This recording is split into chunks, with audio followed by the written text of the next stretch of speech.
Hello and welcome to smart learning. আজকে আমরা economic geography পোর্শনে একটা গুরুত্বপূর্ণ অংশ ফিশিং, মৎস্য শিকার, এই যে অর্থনৈতিক কার্যকলাপটা রয়েছে সেই সম্পর্কে আলোচনা করব। বিভিন্ন ধরনের প্রশ্ন এখানে দিতে পারে বা বিগত বছরেও দিয়েছে, তো সেগুলো আমরা পরপর আলোচনা করব। প্রথমত যদি এরকম জিজ্ঞাসা করা হয় বা এরকম বলা হয় যে ইকোনমিক ডেভেলপমেন্টের সাথে এই মৎস্য শিকারের কি সম্পর্ক রয়েছে, তাহলে কি বলবেন বা কি হতে পারে? অর্থনৈতিক উন্নতিতে মৎস্য শিকারের কি আদৌ কোনো গুরুত্ব আছে, বা এটা এখানে অন্তর্ভুক্ত হলো কেন, আমাদের সিলেবাসের মধ্যে অন্তর্ভুক্ত হলো কেন? ফিশিংটাকে একটা ইকোনমিক অ্যাক্টিভিটি বলা হচ্ছে, তো এটার কি গুরুত্ব রয়েছে, কি ইম্পর্টেন্স রয়েছে ইকোনমিতে? এর কি আদৌ সেই ধরনের বড় ধরনের কিছু একটা কন্ট্রিবিউশন রয়েছে নাকি নেই, এটা একটু বলবেন, বা এই সম্পর্কে যদি কোনো যা যা যে কোনো মনে হচ্ছে বলুন। হ্যাঁ, বলুন।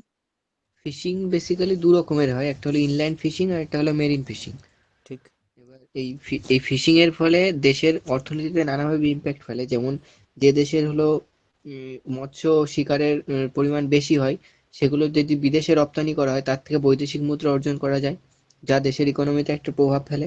তাছাড়াও দেশের মধ্যে সেই সমস্ত ওই শিকার করা মাছগুলো বিক্রি করে তাই কিছু লোকের হ্যাঁ, জীবিকাও সেখানে নির্বাহ হয়। সেটা সেটা আসছে কমার্শিয়াল ফিশিং যখন হবে। কমার্শিয়াল ফিশিং এ একটা যথেষ্ট ভ্যালু আছে। যে সমস্ত কান্ট্রি, আলোচনাতে আসবো একটু পরেই, যে কোন কোন জায়গাতে কোন কোন দেশে কমার্শিয়াল ফিশিংটা ব্যাপক হারে হয় এবং কোন কোন স্পেসিফিক জায়গা রয়েছে, যেটা এখান থেকে প্রশ্ন হয় যে কিছু কিছু জায়গা রয়েছে উপকূল অঞ্চল এমন, যেখানে প্রচুর পরিমাণে মাছ যায়। কেন যায়, কি কারণে যায়, সেগুলো নিয়ে পরে আলোচনা করছি। তো এটা একটা অবশ্যই গুরুত্বপূর্ণ বিষয় যে এখানে ইকোনমিক একটা প্রফিট এখানে হচ্ছে, কিন্তু এছাড়াও মাছে যে অন্যান্য আরো গুরুত্ব রয়েছে সেটাও কিন্তু এখানে আসবে। ইকোনমিতে গুরুত্ব ছাড়াও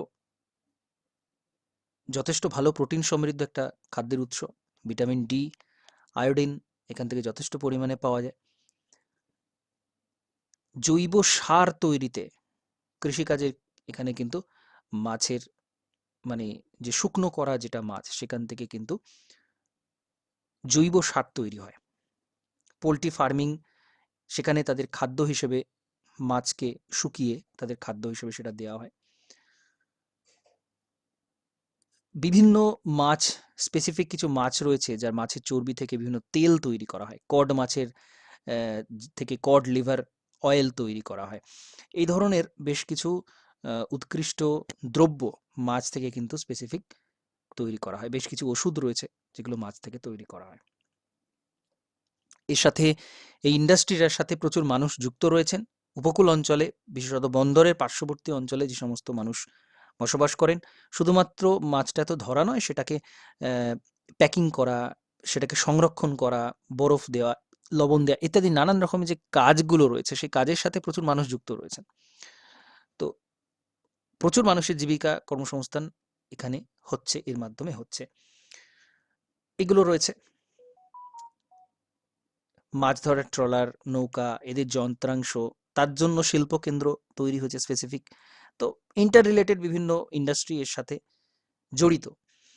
আর আধুনিক একেবারে যে সমস্ত ব্যবস্থা রয়েছে মাছ ধরার, সেখানে কিন্তু জিপিএস সিস্টেমের মাধ্যমে, আল্ট্রাসোনিক সাউন্ডের মাধ্যমে বিভিন্ন ধরনের টেকনোলজি ব্যবহার করে মাছের ঝাঁক কোথায় রয়েছে, কোন জায়গাতে মাছ ধরা যাবে, সেই সমস্ত টেকনোলজির ইউজ কিন্তু অ্যাট প্রেজেন্ট বর্তমানে হচ্ছে। তো সেটাও একটা দিক রয়েছে। এছাড়া মাছকে প্রসেসিং করা হয়, মাছকে প্রসেসিং করে সেটা রপ্তানি করা হয়, সেটাও একটা যথেষ্ট ভালো জায়গা রয়েছে। প্রসেসিং ইন্ডাস্ট্রিটাও কিন্তু বেশ ভালো জায়গাতে রয়েছে। যেমন আমাদের পশ্চিমবঙ্গেই রয়েছে দীঘার কাছে শঙ্করপুর, যেটা সেখানে কিন্তু স্পেসিফিক্যালি এখানে কিন্তু এটা মাছ বন্দর শঙ্করপুর। এমসিকিউ এর ক্ষেত্রে এটা জিজ্ঞাসা করা হতে পারে। ওয়েস্ট বেঙ্গলেই রয়েছে, স্পেসিফিক্যালি মাছের জন্য, শুধুমাত্র মাছ ধরা বা সেখানকে সংরক্ষণ করা, নিয়ে যাওয়া, সমস্ত এগুলো রয়েছে। ডায়মন্ড হারবারেও রয়েছে, জুনপুট অঞ্চল থেকেও মাছ রপ্তানি করা হয়। তো এই জিনিসগুলোর সাথে আমাদের অর্থনীতি কিন্তু সরাসরি যুক্ত। এবার মাছ ধরা বিভিন্ন টাইপের হয়। একটা হচ্ছে জীবিকা সত্তা ভিত্তিক, আর একটা বাণিজ্যিক।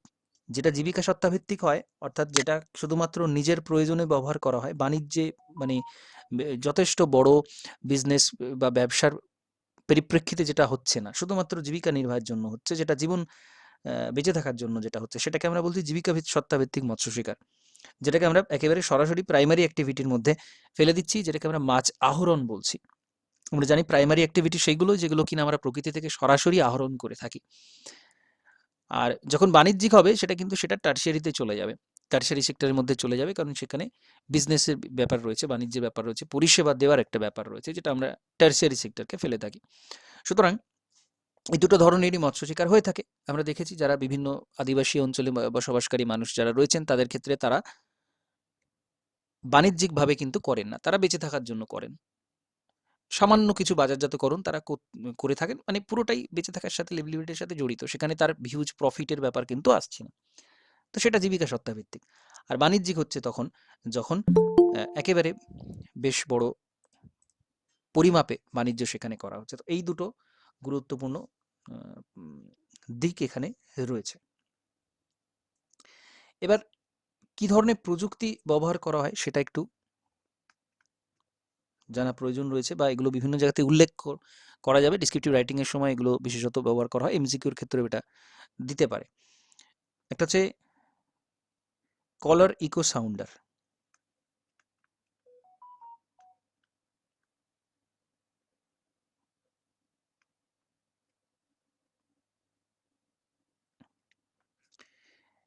এটাতে কি হয়, মাছ স্পেসিফিক্যালি কোথায় রয়েছে, এটা একটা শব্দ গ্রাহক যন্ত্র, অর্থাৎ যে শব্দটা প্রেরণ করা হলো আল্ট্রাসনিক ওয়েভ হিসেবে, শব্দটাকে পাঠানো হলো, সেটা প্রতিফলিত হয়ে গ্রাহক যন্ত্রে আসে, এবং মাছের ঝাঁক যখন থাকে তখন সেটা কিন্তু এই জায়গাতে এইভাবে ধরা পড়ে।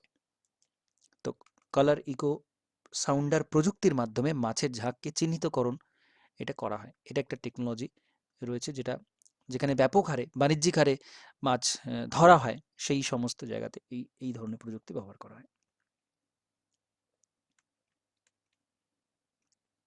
কলার নেট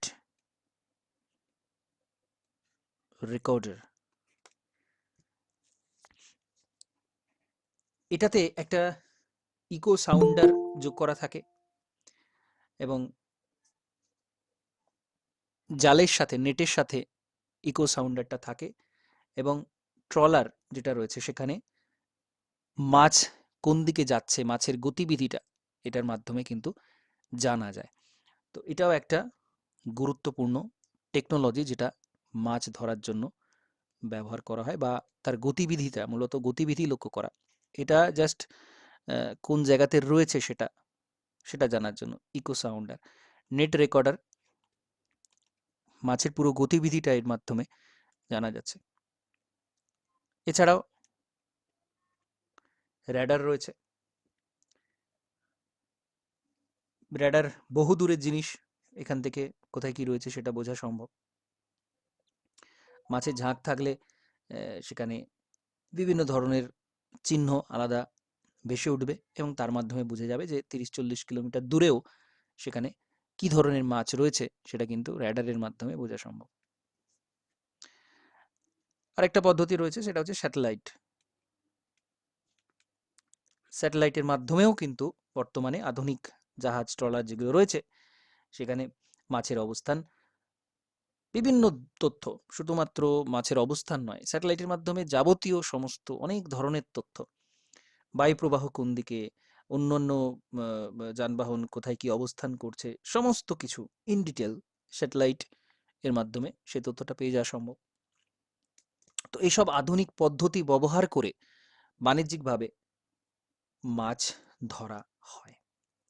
এবার এই অধ্যায়ের যেটা মূল অংশ, সেটা হচ্ছে আমাদের যে বাণিজ্যিক মৎস্য ক্ষেত্রগুলো রয়েছে সারা বিশ্ব জুড়ে যে বাণিজ্যিক মৎস্য ক্ষেত্রগুলো রয়েছে, সেটা কোথায় রয়েছে, এবং কোন জায়গাটা সব থেকে উৎকৃষ্ট মাছ ধরার জন্য, কোন জায়গাটা সব থেকে বেশি উৎকৃষ্ট।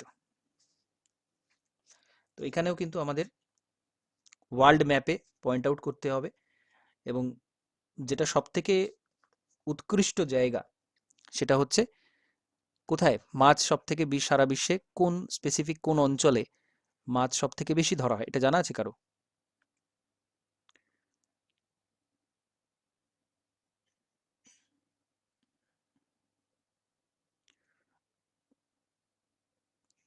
নাতিশীতোষ্ণ মণ্ডল,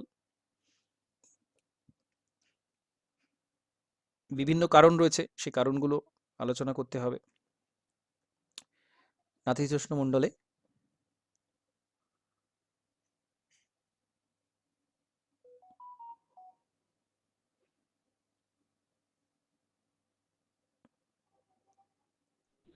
আটলান্টিক মহাসাগর রিজনে। হ্যাঁ, আটলান্টিক মহাসাগর। আর আরো স্পেসিফিক্যালি আমি যদি জায়গার নামগুলো বলি, কি কি ব্যাংক রয়েছে?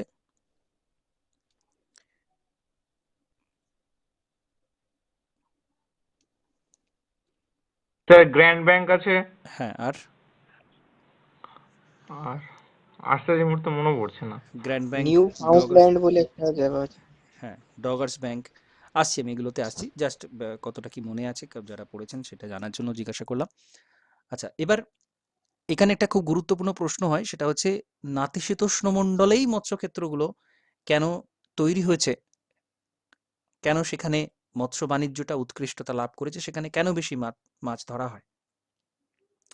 মূল এখানে কারণ হচ্ছে যে সমস্ত মগ্ন চড়া রয়েছে, এবং আমরা জানি মহীসোপান এবং মহীঢাল, মহীসোপান এবং তারপরে মহীঢাল। তো মহীসোপান অর্থাৎ উপকূল ভাগ থেকে, যেটা 1 থেকে 3 ডিগ্রি ঢাল বিশিষ্ট যে অংশটা, ম্যাক্সিমাম 5 ডিগ্রি, এই যে অংশটা অল্প ঢালু যে অংশটা, সেটা আমরা মহীসোপান অঞ্চল বলে থাকি। এবং তারপরে যে গভীর সমুদ্র যেখান থেকে শুরু হচ্ছে সেটা আমরা মহীঢাল বলে থাকি। এবং এরপরে গিয়ে তারপরে গভীর সমুদ্রের সমভূমি, মালভূমি ইত্যাদি ইত্যাদি থাকে। তো এই যে অংশটা, যেটাকে আমরা মহীসোপান বলছি, ঠিক উপকূল ভাগ থেকে শুরু করে এই যে অল্প ঢালযুক্ত এই জায়গাটা যেখানে অনেক বেশি চওড়া হবে, সেখানে কিন্তু মাছের আগমন বেশি হবে, কারণ মাছ এখান থেকে প্রচুর খাদ্য সংগ্রহ করে। উপকূল অঞ্চল থেকে বিভিন্ন খাদ্যদ্রব্য এখানে সমুদ্রের উপকূলে এসে মিশ্রিত হয়, বিভিন্ন নদীবাহিত পদার্থ মিশ্রিত হয়। তার ফলে এই জায়গাতে মাছের সমাগম দেখতে পাওয়া যায়, মাছ এখান থেকে খাদ্য সংগ্রহ করে থাকে। তো মাছ যেখানে খাদ্য সংগ্রহ করে থাকে, সেখানে মাছের আহরণটাও বেশি হবে, কারণ সেখানে তারা আসে এবং সেখান থেকেই তাদেরকে ধরা হয়, আহরণ করা হয়। তো এটা একটা গুরুত্বপূর্ণ অংশ, অর্থাৎ বিস্তৃত অংশে মহীসোপান যেখানে বিস্তৃত, সেই জায়গাটাতে পাওয়া যাবে। এবার নাতিশীতোষ্ণ মণ্ডলের যে সমুদ্র, সেই অগভীর সমুদ্র অঞ্চলটা কিন্তু মূলত নাতিশীতোষ্ণ মণ্ডলে রয়েছে। 30 থেকে 50 ডিগ্রি অক্ষরেখার মধ্যে এটা দেখতে পাওয়া যায়। তো সুতরাং নাতিশীতোষ্ণ মণ্ডলে এই অনুকূল পরিস্থিতিটা রয়েছে, এটা একটা গুরুত্বপূর্ণ দিক। এবং এখানে অনেকগুলো কারণ আছে, এখানে মানে মাছের খাদ্যদ্রব্য তো পাওয়াই যায়, তাছাড়া সূর্যের আলোটা এখানে প্রবেশ করতে পারে। তারপরে মানে ওই যে প্ল্যাংটন, যেগুলো মাছের যেটা খাদ্য হিসেবে বিভিন্ন ধরনের যে প্ল্যাংটন, জু প্ল্যাংটন, ফাইটোপ্ল্যাংটন, যে সমস্ত প্ল্যাংটনগুলো পাওয়া যায়, সেটা তারা এই জায়গাতেই গড়ে ওঠে, কারণ এখানে সূর্যালোক পাওয়া যায়। তো সুতরাং মাছও সেখানে আসবে তাদের খাদ্য গ্রহণের জন্য। এইসব কারণের জন্য এই জায়গাতে মাছের আগমন বেশি থাকে। প্ল্যাংটনের প্রাচুর্য আমরা বলতে পারি, এটা আরেকটা পয়েন্ট হিসেবে বলা যেতে পারে, যে প্ল্যাংটন যেখানে পাওয়া যাবে বেশি, সেটা উদ্ভিদ প্ল্যাংটন হতে পারে, প্রাণী প্ল্যাংটন হতে পারে।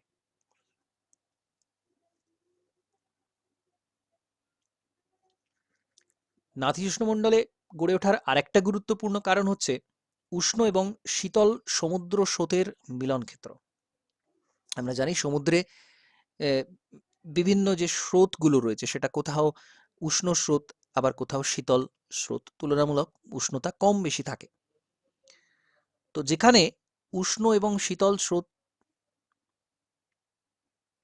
মিশছে, মিশ্রণ এলাকা, যেটা উষ্ণ শীতল স্রোতের যেটা মিশ্রণ এলাকা, সেই জায়গাতে বিভিন্ন ধরনের খাদ্য পাওয়া যায়। কেন? কারণ শীতল স্রোতে সাথে বিভিন্ন ধরনের হিমশৈল, যেটা উপরে মাত্র 1 ভাগ এবং নিচে 9 ভাগ অংশ যেটা থাকে সেই হিমশৈল, এটা শীতল স্রোত যেখানে থাকে তার সাথে ভেসে থাকতে দেখা যায়।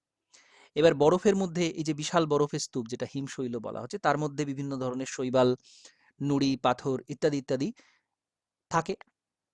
এবার যখনই উষ্ণ স্রোত আর শীতল স্রোতের কাছে উষ্ণ স্রোতটা আসছে, তখন গরম জলটা যখন এখানে মিশছে, তখন হিমশৈলটা গলতে থাকে এবং হিমশৈলর যে গলে যাওয়ার ফলে তার ভেতরকার যে পদার্থগুলো, শৈবাল, বিভিন্ন নুড়ি, পাথর, যার মধ্যে খাদ্য পাওয়া যায় মাছের, সেইগুলো সঞ্চিত হয় এবং সঞ্চিত হয়ে সমুদ্রের তলদেশে তৈরি করে কি মগ্ন চড়া। অর্থাৎ এটা হচ্ছে সমুদ্র, ধরা যাক সমুদ্রপৃষ্ঠ, জল রয়েছে এতদূর এবং হিমশৈলটা এখানে গলে তার যে পদার্থগুলো সেগুলো সঞ্চিত হয়ে এরকম মগ্ন চড়া তৈরি করেছে। এরকম বিভিন্ন দ্রব্য তৈরি করে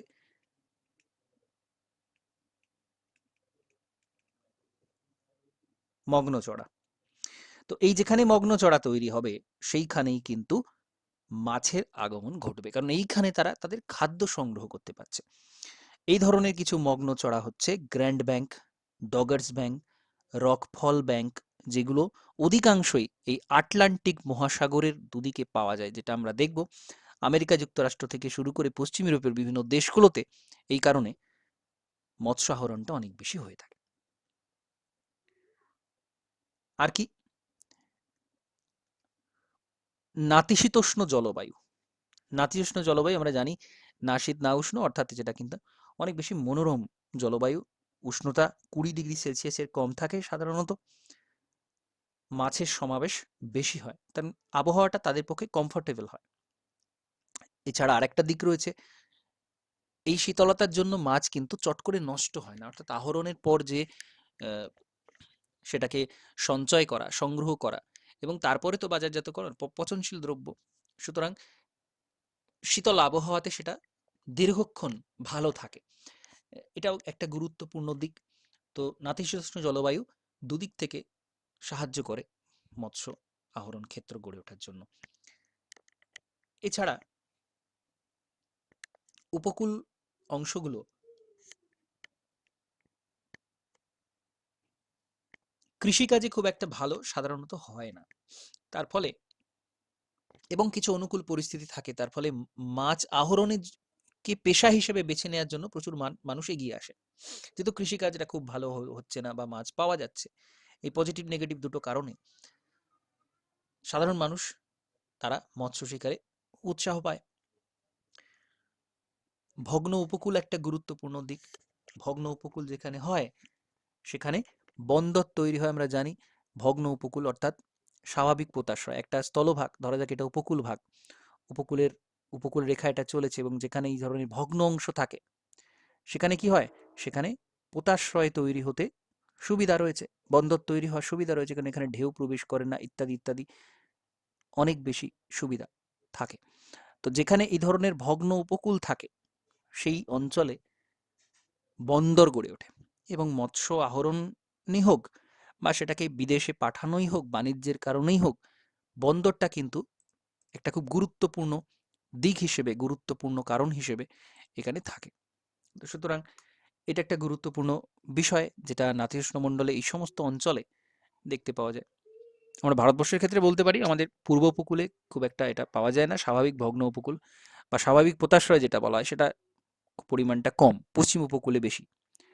মুম্বাই বা এই ধরনের যে বন্দরগুলো রয়েছে সেখানে এটা দেখতে পাওয়া যায়, যদিও এটা এই টপিকে আলোচ্য বিষয় না, জাস্ট জেনে রাখার জন্য বললাম। এবার সরলবর্গীয় অরণ্য একটা গুরুত্বপূর্ণ ভূমিকা পালন করে। উত্তর আমেরিকা, ইউরোপের যে উচ্চ অক্ষাংশ অংশগুলো রয়েছে সেখানে সরলবর্গীয় অরণ্য পাওয়া যায়। আমরা গতকালই দেখেছি সরলবর্গীয় অরণ্য, এই যে জায়গাটা রয়েছে এই জায়গাটা পুরোটাই সরলবর্গীয় অরণ্য রয়েছে।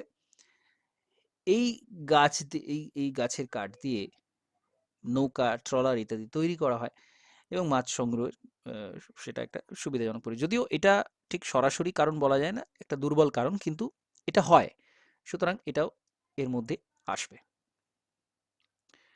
তো এই সমস্তগুলো হচ্ছে আমাদের নাতিশীতোষ্ণ মণ্ডলে মৎস্যক্ষেত্রগুলো গড়ে ওঠার কারণ।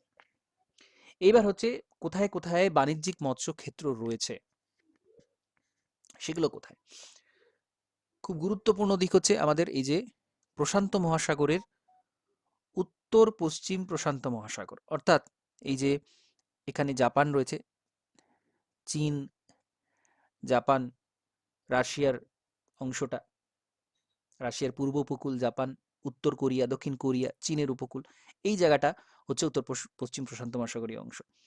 এখানে কেন তৈরি হয়েছে মৎস্যক্ষেত্র? এখানে কুরোশীয় স্রোত, যেটা উষ্ণ কুরোশীয়, আর শীতল ওয়াশীয় স্রোত, এই দুটো মিশছে, যেটা আমরা আলোচনা করলাম যে উষ্ণ শীতল স্রোতের মিলন ক্ষেত্রে মগ্নচড়া তৈরি হয় এবং সেখানে মাছ আসে। তো সেটা কিন্তু এখানে দেখা যাচ্ছে।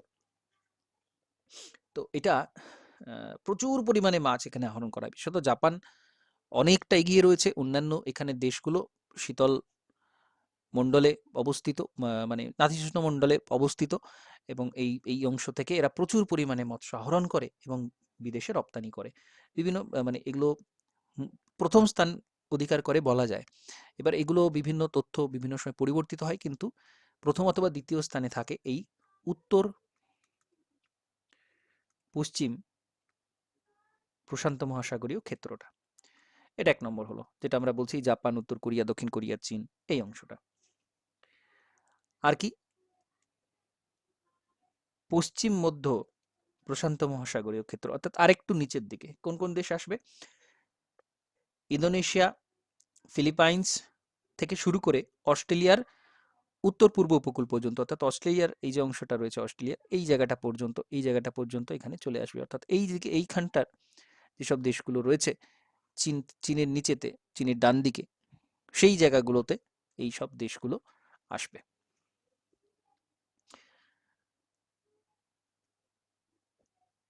উত্তর পশ্চিম মধ্য প্রশান্ত মহাসাগর, উত্তর না, পশ্চিম মধ্য প্রশান্ত মহাসাগরীয় মৎস্যক্ষেত্র। আর যেটা উত্তর পূর্ব আটলান্টিক মহাসাগরীয় মৎস্যক্ষেত্র, অর্থাৎ এই জায়গাটা, এই জায়গাটা উত্তর পূর্ব আটলান্টিক মহাসাগরীয় মৎস্যক্ষেত্র। এখানে কোন দেশ পড়ছে? ব্রিটিশ যুক্তরাজ্য, ব্রিটেন, ফ্রান্স, ডেনমার্ক, আইসল্যান্ড। এখানে রয়েছে আইসল্যান্ড, খুব গুরুত্বপূর্ণ মৎস্য আহরণকারী দেশ, দ্বীপ রাষ্ট্র। বেলজিয়াম, নরওয়ে, এই সব দেশগুলো ব্যাপক পরিমাণে মৎস্য এখানে আহরণ করে। এবং এটা আটলান্টিক স্রোত, উত্তর আটলান্টিক স্রোত এবং শীতল সুমেরু যে স্রোত, অর্থাৎ উত্তর সাগরের যে স্রোত, সেই দুটো উষ্ণ শীতল স্রোতের মিলন ক্ষেত্রে এটা তৈরি হয়েছে। এখানে প্রচুর পরিমাণে কড, হেরিং, সার্ডিন এই ধরনের মাছ এখানে প্রচুর পরিমাণে ধরা হয়, এবং নরওয়েতে প্রচুর পরিমাণে মৎস্য আহরণ করা হয়। ওই জায়গাটা রয়েছে। আর এটা হলো উত্তর পূর্ব আটলান্টিক, পূর্ব ভারত মহাসাগরীয় ক্ষেত্র, পূর্ব মহাসাগরীয় ক্ষেত্র, পূর্ব ভারত মহাসাগরীয়, অর্থাৎ এই দিকে অংশটাতে কোন দেশ পড়ছে? ভারত, বাংলাদেশ, মায়ানমার, শ্রীলঙ্কা, মালয়েশিয়া, এই সমস্ত দেশ।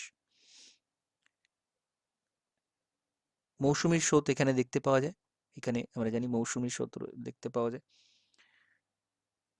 এবং যদিও এখানে খুব বেশি পরিমাণ হয় না, অর্থাৎ এর আগে আমরা যেগুলো আলোচনা করলাম সেই তুলনায় এখানে কম মৎস্য আহরণ করা হয়, কিন্তু এটাও একটা মৎস্য আহরণ ক্ষেত্রের মধ্যে পড়ে। এবং এটা আমরা দেখছি কি এটা ক্রান্তীয় অঞ্চলের দিকে চলে এসেছে, সুতরাং পরিমাণটাও কিন্তু এখানে কমে যাবে। সব থেকে বেস্ট উৎকৃষ্ট অঞ্চল হচ্ছে নাতিশীতোষ্ণ মণ্ডল। আর দক্ষিণ পূর্ব প্রশান্ত মহাসাগরীয় মৎস্যক্ষেত্র, অর্থাৎ দক্ষিণ পূর্ব প্রশান্ত মহাসাগর মানে এই অংশটা চলে যাচ্ছে পেরু এবং চিলি, এই যে অংশটা দক্ষিণ আমেরিকার পশ্চিম দিকে এবং প্রশান্ত মহাসাগরের পূর্ব দিকে, এই যে অংশটা, এটা হচ্ছে দক্ষিণ পূর্ব প্রশান্ত মহাসাগরীয় মৎস্যক্ষেত্র। এখানেও মৎস্য ক্ষেত্র একটা রয়েছে।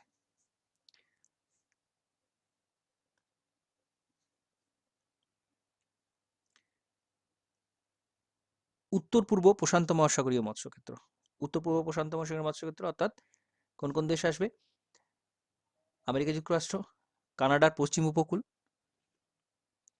এই জায়গাটা, আলাস্কা, আমেরিকা যুক্তরাষ্ট্র এবং কানাডা, এটা কিন্তু যথেষ্ট ভালো মৎস্যক্ষেত্র। উত্তর পশ্চিম আটলান্টিক মহাসাগরীয় মৎস্যক্ষেত্র, অর্থাৎ এই দিকটা পড়বে, এই অংশটা। আমেরিকা যুক্তরাষ্ট্রের পূর্ব উপকূল জুড়ে বিস্তৃত অংশে এটা রয়েছে। এছাড়াও এই যে পুরো আমাদের সারা পৃথিবীতে যে উপকূল অঞ্চলগুলো রয়েছে, সমস্ত উপকূল অঞ্চলেই কম বেশি মাছ ধরা হয়। এবার সেটা বাণিজ্যিক দিক থেকে কতটা উৎপাদনশীল বা কতটা বেশি কোন জায়গাতে ধরা হয়, সেটা কিন্তু বিভিন্ন পরিমাণগত দিক থেকে, যেটা আমরা সিরিয়ালি পরপর আলোচনা করলাম, আমরা বেশি থেকে কমের দিকে আলোচনা করলাম। তো এই এলাকাগুলোতে মাছটা কিন্তু প্রচুর পরিমাণে ধরা হয়। এবার মাছের ক্ষেত্রেও বিভিন্ন শ্রেণী বিভাগ আছে। মিষ্টি জলের মাছ, লবণাক্ত জলের মাছ, এবং দুই ধরনের উভয় জলেরই অর্থাৎ বিভিন্ন সময়, কিছু সময় তারা লবণাক্ত পরিবেশে থাকে, কিছু সময় মিষ্টি জলে, বা কিছু সময় মিষ্টি জলে থেকে কিছু সময় লবণাক্ত জলে। এই ধরনের উভয় জলেরই মাছ দেখতে পাওয়া যায়। তো তিনটে টাইপের মাছ রয়েছে।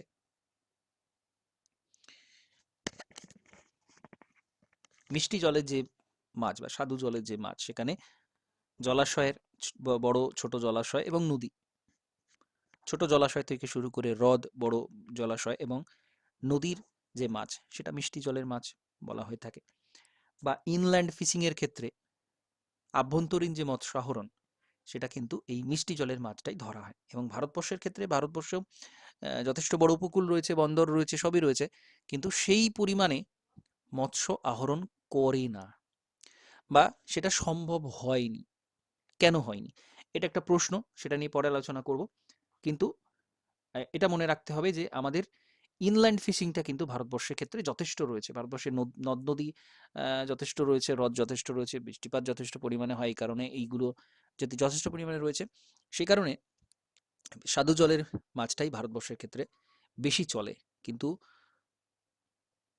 সম্ভাবনা থাকা সত্ত্বেও ভারতবর্ষে উপকূলে লবণাক্ত জলের মাছ আহরণে শিল্পটা কিন্তু সেইভাবে বিস্তৃত হতে পারেনি। আচ্ছা, যাই হোক, মাছ সংক্রান্ত আরো কয়েকটা বিষয় গুরুত্বপূর্ণ, সেটা হচ্ছে যে টার্মগুলো রয়েছে। পিলেজিক,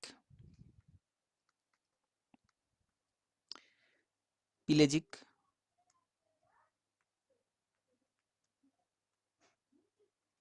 ডোমার্শাল, পিলেজিক মাছ এবং ডোমার্শাল মাছ। পিলেজিক মাছ কাদের বলা হবে? সমুদ্রের উপরের অংশে, এই দুটোই লবণাক্ত জলের মাছের ক্লাসিফিকেশন। সমুদ্রের উপরের অংশে যেসব মাছ ঘুরে বেড়াচ্ছে, বিচরণ করছে, সেগুলোকে বলা হচ্ছে পিলেজিক মাছ। আর ডোমার্শাল, যখন সমুদ্রের অনেকটা গভীরে যেসব মাছগুলো পাওয়া যায়, সেটাকে বলা হচ্ছে ডোমার্শাল। পিলেজিক মাছের ক্ষেত্রে কি হয়, পিলেজিক মাছ উপরের দিকে থাকে, এদের আকার ছোট হয় এবং প্রচুর ঝাঁক, একসাথে অনেক মাছ ঘুরে বেড়াতে দেখা যায়। হেরিং, ম্যাকারেল, সার্ডিন, এই সমস্ত মাছগুলো হচ্ছে পিলেজিক মাছ। আর ডোমার্শাল গভীর জলের মাছ, যথেষ্ট বড় হয় সাইজে, এককভাবে, সাধারণত এককভাবে এরা অবস্থান করে। কড, হ্যাডক, টুনা, এইসব মাছগুলো হচ্ছে ডোমার্শাল মাছের মধ্যে পড়ছে।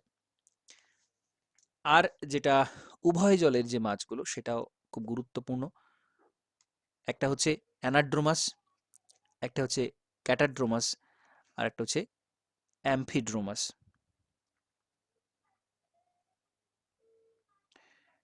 অ্যানাড্রোমাস,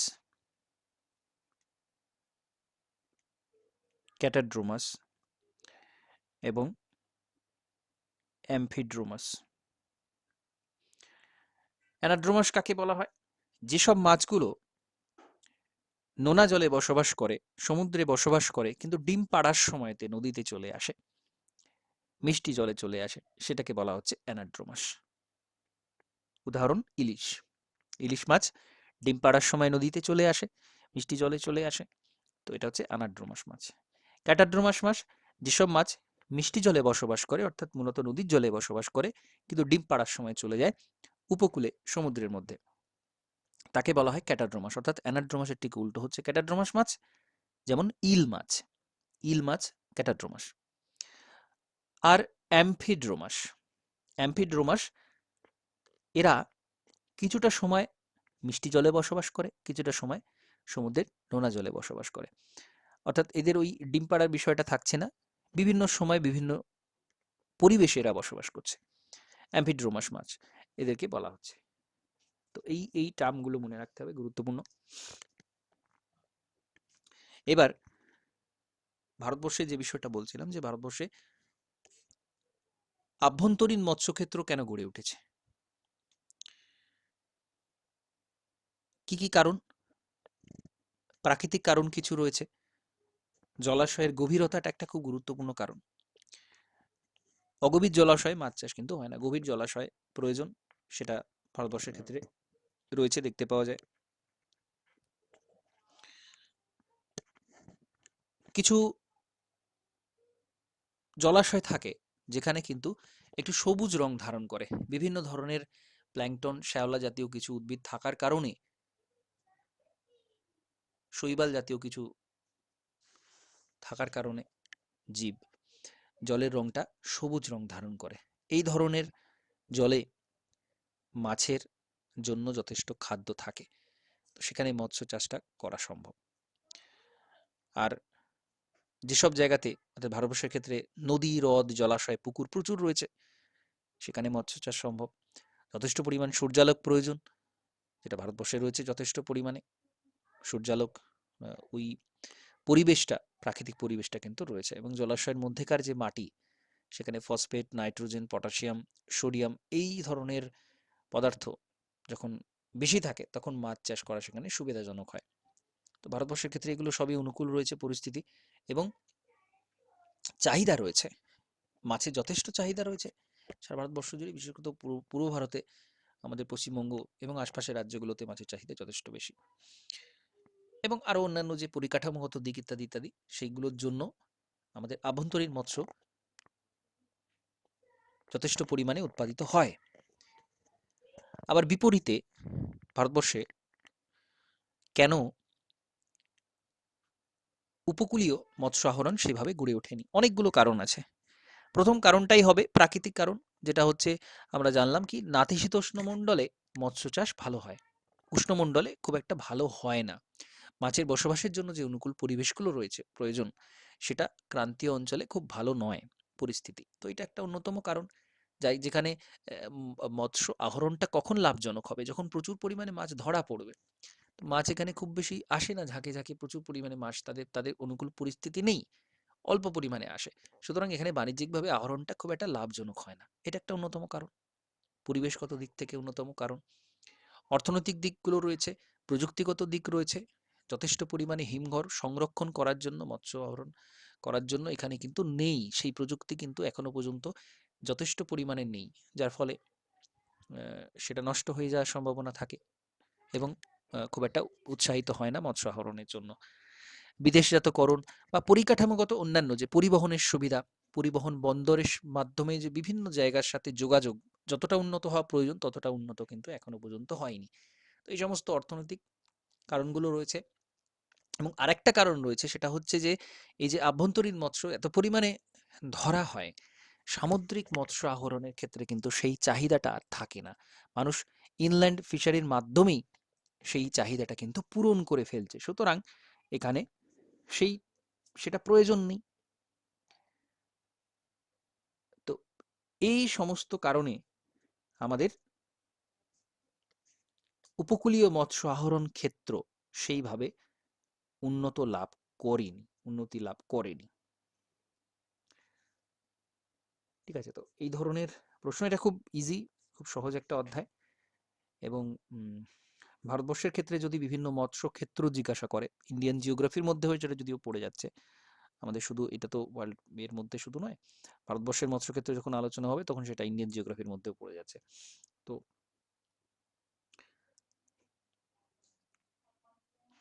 এই প্রশ্নগুলো কিন্তু ভারতবর্ষের ক্ষেত্রে আসতে পারে। ভারতের প্রধান মৎস্য বন্দরগুলো কি কি রয়েছে সেগুলো একটু উল্লেখ্য বিভিন্ন জায়গাতে: পুরী, গঞ্জাম, বিশাখাপত্তনম, মাসুলিপত্তনম, পুডুচেরি, আমাদের ডায়মন্ড হারবার, কাকদ্বীপ, শঙ্করপুর, নামখানা এইসব জায়গাতে কিন্তু মৎস্য আহরণ ক্ষেত্র যথেষ্ট ভালো। ঠিক আছে, আর এর সাথে যেহেতু ইকোনমিক জিওগ্রাফি, এর সাথে কিছু তথ্য, সাম্প্রতিক তথ্য, যেটা এখন নয়, এক্সামের ঠিক আগে কিছু তথ্য ইকোনমিক জিওগ্রাফিতে দিলে সেটা অনেক বেশি আকর্ষণীয় হয়। তো সেটা কিন্তু উপস্থাপনের জন্য দিতে হবে, ম্যাপও দিতে হবে, তার সাথে কিছু তথ্য, ডায়াগ্রাম এবং তথ্য, এই দুটো যদি থাকে সেই লেখা সবথেকে সমৃদ্ধ, সবথেকে ভালো। ঠিক আছে, তো এইগুলো একটু দিতে হবে, তবে এখন নয়, একদম লেটেস্ট যে ডেটা সেটাই দেওয়া উচিত। 2012, 13, 15, 18, 19 এইসবের ডেটা, এইসবের তথ্য না দেওয়াই ভালো। তো সেটা একেবারে আধুনিক যে তথ্যটা আসবে সেইটা থেকে, ইকোনমিক সার্ভে বা এই ধরনের বইগুলো যখন রিলিজ হবে তখন সেখান থেকে কিছু তথ্য তুলে নিয়ে উপস্থাপন করতে হবে। ওকে, কিছু প্রশ্ন থাকলে জিজ্ঞাসা করতে পারেন।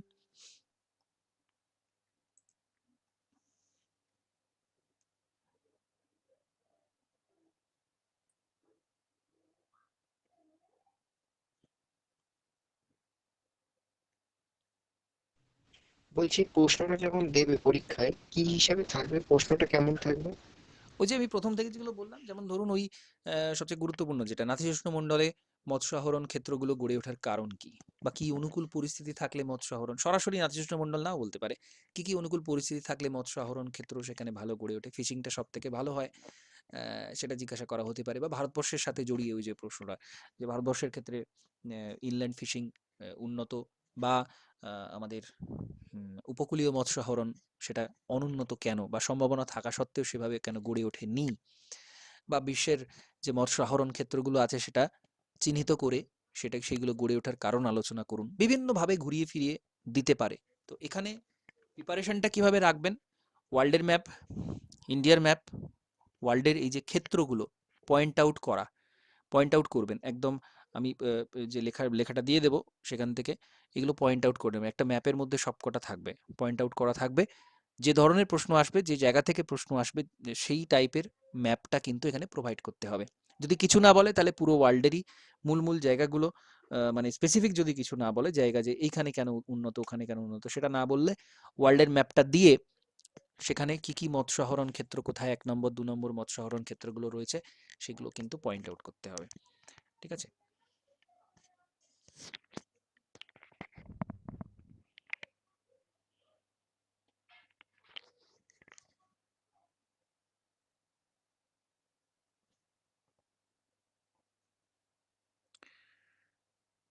ওকে,